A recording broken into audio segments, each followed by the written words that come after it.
The Odyssey of Homer, Book 6, Nausicaa. So, there he slept, the much-enduring patient Odysseus, conquered by sleep and weariness. But Athena came to the country and city of the Phaeacians. These Phaeacians had once lived in the broad lands of Hyperiae, and been neighbors to the Cyclopes, a domineering people, who used to take advantage of their greater strength to ravage their land, till the day when the godlike Nausithous took them and settled them in Scheria, far from ordinary hard-working people. There he laid out the walls of a new city, built houses, put up temples to the gods, and divided up the land for cultivation. But he had long since met his fate and gone to Hades' halls, and it was now the divinely inspired Alcinous who ruled them. To his palace the bright-eyed goddess Athena made her way, intent on her plans for the great-hearted Odysseus' return. The mighty Alcinous had a young daughter called Nausicaa, tall and beautiful as a goddess. She was asleep now in her richly decorated room, with two of her maids, both blessed with beauty by the Graces, lying asleep by the doorposts, one on either side. The polished doors were closed, but Athena swept through like a breath of air to the girl's bed, leant over her head, and spoke to her, taking the form of the daughter of a ship's captain named Demas, a girl of Nausicaa's own age, and one of her closest friends. In the form of this girl, bright-eyed Athena said, "Nausicaa, how did your mother come to have such a lazy daughter as you? All your shining clothes have been left lying about neglected. But you may soon be married and need beautiful clothes, not only to wear yourself, but to provide for your bridegroom's party. That is how a bride gains a good reputation with people, which brings great pleasure to her father and her mother. Let us go and do some washing together the first thing in the morning. I will go with you and help, so that you can get it done as soon as possible, because you certainly won't remain unmarried long. Every nobleman in Phaeacia, where you yourself were born and bred, wants you for his wife. Ask your royal father in the morning to have a wagon made ready for you with a couple of mules. It can take the sashes and robes and bright rugs, and it would be much better for you yourself to ride than to go on foot. It's a long way from the city to the washing pools." When she had finished, bright-eyed Athena withdrew to Olympus, where people say the gods have made their everlasting home. Shaken by no wind, drenched by no showers, and invaded by no snows, it is set in cloudless, limpid air, with a white radiance playing over all. There the blessed gods spend their days in pleasure, and there the lady of the bright eyes went when she had spoken to the girl. Soon after, Dawn enthroned herself in the sky and woke up Nausicaa in her lovely gown. She was amazed at her dream, and set out at once through the palace to tell her father and her mother. She found them both in the house. Her mother was sitting at the hearth with her ladies, spinning yarn dyed with sea purple, and she met her father just as he was going out to join the distinguished princes at a conference to which the Phaeacian nobles had called him. She went close to her dear father and said, "Father dear, I wonder if you could tell them to get me a high-sided wagon with strong wheels, so that I can take all the fine clothes that I have lying about dirty to the river to wash? And indeed, it is only proper for you yourself, when you are discussing affairs of state with important people, to have clean linen on your back. Then there are 5 sons of yours in the palace, 2 married, and 3 active bachelors, who are always asking for clothes straight from the wash to wear at dances. It is I who have to think of all these things." She spoke in this way because she was too shy to mention to her father the subject of marriage and all its promises. But he understood completely and replied, "I don't grudge you the mules, my child, or anything else. You may go, and the servants shall get you a fine high-sided wagon with a hood to it." He called to his men, and they obeyed. While they prepared a smooth-running mule cart outside, led the mules under the yoke, and harnessed them to it, Nausicaa fetched the gaily coloured clothing from the room, and packed it in the polished wagon. Meanwhile, her mother filled a box with various kinds of appetizing provisions and delicacies to go with them, and poured some wine into a goatskin bottle. The girl climbed into the wagon, and her mother handed her a golden flask of soft olive oil, so that she and her ladies could rub themselves with it after bathing. And now Nausicaa took the whip and the gleaming reins, and flicked the mules to make them start. There was a clatter of hooves, and they stepped out eagerly, taking the clothes and their mistress along. But as her ladies followed and kept her company, she was not alone. They reached the lovely river with its never-failing pools, in which there was enough clear water always bubbling up and swirling by to clean the dirtiest clothes. Here they unharnessed the mules and drove them along the eddying stream to graze on the sweet grass. And there they lifted the clothes by the armful from the wagon, carried them to the dark water, and trod them down briskly in the washing pools, vying with each other in the work. When they had rinsed them till no dirt was left, they spread them out in a row along the seashore, just where the waves washed the shingle clean as they came tumbling up the beach. Next, after bathing and rubbing themselves with olive oil, they took their meal at the riverside, waiting for the sunshine to dry the clothes. Presently, when mistress and maids had all enjoyed their food, they threw off their headgear and began playing with a ball, while Nausicaa of the white arms sang and kept time for their game. She looked like Artemis the archeress, coming down from the mountain along the high ridge of Taygetus, or Erymanthus, for the joy of chasing the wild boar or the nimble deer, and the nymphs of the countryside, daughters of aegis-bearing Zeus, join with her in the sport. And her mother Leto's heart is gladdened, because she is a head taller than any of them, and even though all are beautiful, there is no question which is she. So did this young girl stand out among her maids. When she was about to yoke the mules and fold the beautiful clothes and set out for home, the bright-eyed goddess Athena had other ideas arranged for Odysseus to wake up and see this lovely girl, who was to serve as his escort to the Phaeacian city. Accordingly, when the princess threw the ball to one of her maids, it missed her and fell into the deep eddying current.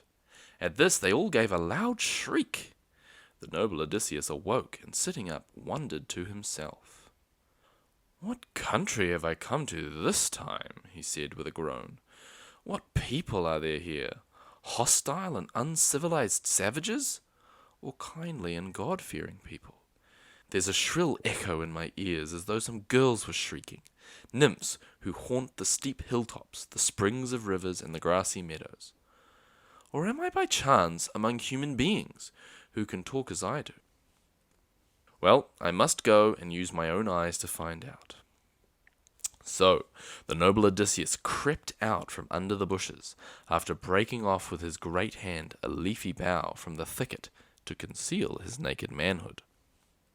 Then he advanced on them like a mountain lion who sallies out, defying wind and rain in the pride of his power, with fire in his eyes, to hunt down the oxen or sheep or pursue the wild deer. Forced by hunger, he will even attack flocks in a well-protected fold. So Odysseus, naked as he was, made a move towards these girls with their braided hair. Necessity compelled him. Grimy with salt, he was a gruesome sight, and the girls went scuttling off in every direction along the jutting spits of sand. Alcinous's daughter Nausicaa was the only one to stand firm. Athena put courage into her heart and took the fear from her limbs, and she stood her ground and faced him. Odysseus considered whether he should throw his arms around the beautiful girl's knees and beg for help, or just keep his distance and beg her with all courtesy to give him clothing and direct him to the city. He decided that, as the lady might take offense if he embraced her knees, it would be better to keep his distance and courteously plead his case. In the end, his address was both courteous and full of subtlety. "Princess, I am at your knees. Are you some goddess or a mortal woman? If you are one of the gods who live in the wide heaven, it is of Artemis, the daughter of almighty Zeus, that your beauty, grace, and stature most remind me. But if you are one of us mortals who live on earth, then thrice blessed indeed are your father and your lady mother. Thrice blessed your brothers too. How their hearts must glow with pleasure every time they see their darling join the dance. But he is the most blessed of them all, who with his wedding gifts can win you and take you home as a bride. Never have I set eyes on any man or woman like you. I am overcome with awe as I look at you. Only in Delos have I seen the like, a fresh young palm tree shooting up by the altar of Apollo when my travels took me there, with a fine army at my back that time, though the expedition was doomed to end so fatally for me. For a long time I stood spellbound at the sight, for no such sapling ever sprang from the ground. And it is with just the same wonder and veneration that I look at you, my lady, and I dare not clasp your knees, though my sufferings are serious enough. Only yesterday, after 19 days, I made my escape from the wine-dark sea. It took all that time for the waves and tempestuous winds to carry me here from the island of Ogygia. And now some god has flung me on this shore, no doubt to suffer more disasters here. For I have no hope that my troubles will come to an end. The gods have plenty in store for me before that can be. Pity me, princess. You are the first person I have met after all I have been through, and I do not know a soul in this city or this land. Do direct me to the town and give me some rags to put round myself, if only the cloth wrappings you may have brought when you came here. And may the gods grant you your heart's desire. May they give you a husband and a home and the blessing of harmony, so much to be desired, since there is nothing better or finer than when two people of one heart and mind keep house as man and wife, a grief to their enemies and a joy to their friends, and their reputation spreads far and wide. Sir, said the white-armed Nausicaa, since your manners show you are not a bad man or a fool, it is Olympian Zeus himself who assigns good fortune to men, good and bad alike, as he wills, and must have sent you your personal misfortune. And you must endure it. But now, since you have come to our country and our city here, you certainly shall not want for clothing, or anything else that an unfortunate suppliant has the right to expect from those he meets. I will show you the way to the town, and tell you who we are. This country and the city belong to the Phaeacians. I myself am the daughter of great-hearted Alcinous, who is the source of the might and majesty of the Phaeacian people. Here she turned and called out to her maids, Stop, girls! Where are you flying to at the sight of a man? Don't tell me you take him for an enemy. There is no man on earth, nor ever will be, who would dare to set hostile feet on Phaeacian soil. The gods are too fond of us for that. Remote, we are at the edge of the world, and come in contact with no other people. This man is an unfortunate wanderer who has strayed here, and we must look after him, since all strangers and beggars come under the protection of Zeus, and to such people a small gift can mean much. So give him food and drink, girls, and bathe him in the river, where there's shelter from the wind. The girls stood still, each urging the others on. Then they led Odysseus to a sheltered place where he could sit down, as Nausicaa, the daughter of the great-hearted Alcinous, had ordered. On the ground beside him they laid a tunic and cloak for him to wear, and, giving him some soft olive oil in a golden flask, they told him to wash himself in the running stream. Then good Odysseus said to them, Ladies, stand back over there, and leave me to wash the brine from my shoulders and rub my body with olive oil. It's a long time since olive oil has touched my skin. I'm not going to take my bath with you looking on. I should be ashamed to stand naked in the presence of elegant ladies. At this they withdrew and told their young mistress about it. Meanwhile, with river water, Odysseus was washing off the salt that encrusted his back and broad shoulders, and scrubbing his head free of the scurf left there by the barren sea. When he had thoroughly washed and rubbed himself with oil, and had put on the clothes which the girl had given him, Athena, daughter of Zeus, made him seem taller and sturdier, and caused the bushy locks to hang from his head, thick as the petals of a hyacinth in bloom. Just as a craftsman, trained by Hephaestus and Pallas Athena in the secrets of his art, puts a grateful finish to his work by overlaying silverware with gold, she endowed his head and shoulders with beauty.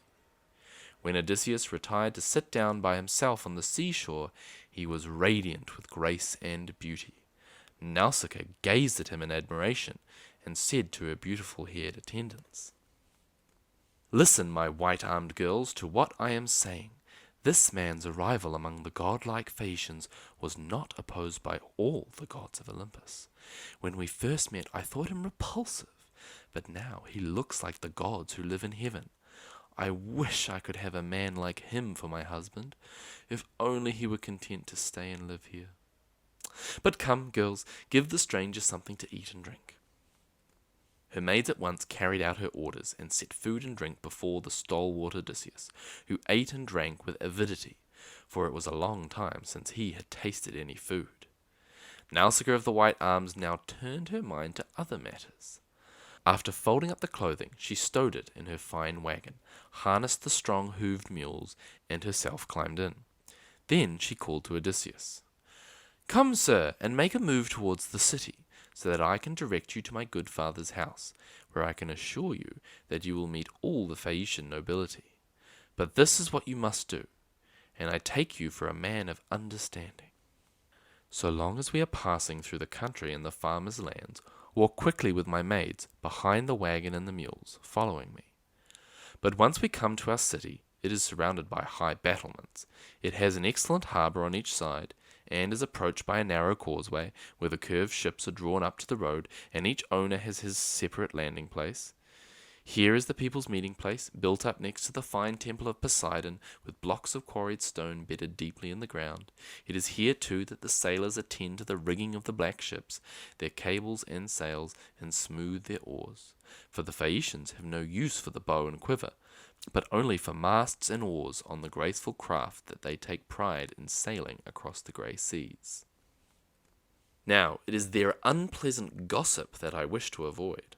I am afraid they might give me a bad name, for they are supercilious people, and I can well imagine one of the cruder ones saying after he has seen us, "Who is this tall and handsome stranger with Nausicaa? Where did she find him? Her future husband, no doubt.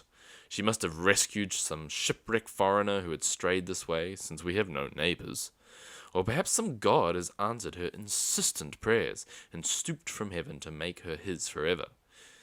And it's better that way, better that she should look around and find a husband from abroad, for she obviously despises her fellow Phaeacians, though so many of the best would like to marry her. That is how they will talk, and my good name will suffer.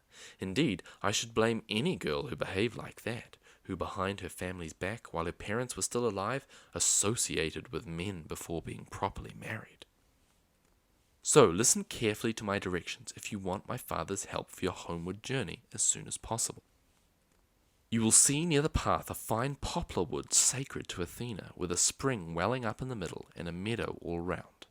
That is where my father has his estate and fertile garden within calling distance of the city. Sit down there and wait a little till we get into the town and reach my father's house. When you think we have had time to do so, go into the city yourself and ask for the palace of my father, the great-hearted Alcinous. It is quite easy to recognize. Any little child could show it to you. For the houses of the rest are not built in anything like the style of the palace of King Alcinous, my father. Directly you have passed through the courtyard and into the buildings, walk quickly through the great hall till you reach my mother, who sits in the firelight by the hearth, spinning yarn dyed with sea purple, a marvellous sight, with her chair against a pillar and her ladies sitting behind. My father's throne is close to hers, and there he sits drinking his wine like a god. Slip past him and clasp my mother's knees if you wish to see the day of your homecoming and rejoice, however far away it is. For if she is sympathetic to you, you may confidently expect to see your friends again, to reach your own fine house and your native land." When she had finished, Nausicaa used her shiny whip on the mules, and they soon left the flowing river behind them, their legs weaving a pattern as they trotted steadily along. She drove so as to allow the maids and Odysseus to keep up with her on foot, and used her judgment in laying on the whip. As the sun was setting, they reached the famous grove, the sacred place of Athena. Here the good Odysseus sat down and prayed to the daughter of almighty Zeus. "Hear me, Atritone, unwearied one, child of Zeus who bears the Aegis, and hear my prayer this time. You turned a deaf ear to me before, when I was shipwrecked and the great earth-shaker shattered my raft. Grant that the Phaeacians may receive me with kindness and compassion." Pallas Athena heard his prayer, but still refrained from appearing before him, out of deference to her father's brother Poseidon, who persisted in his rancor against the noble Odysseus until he reached his own land.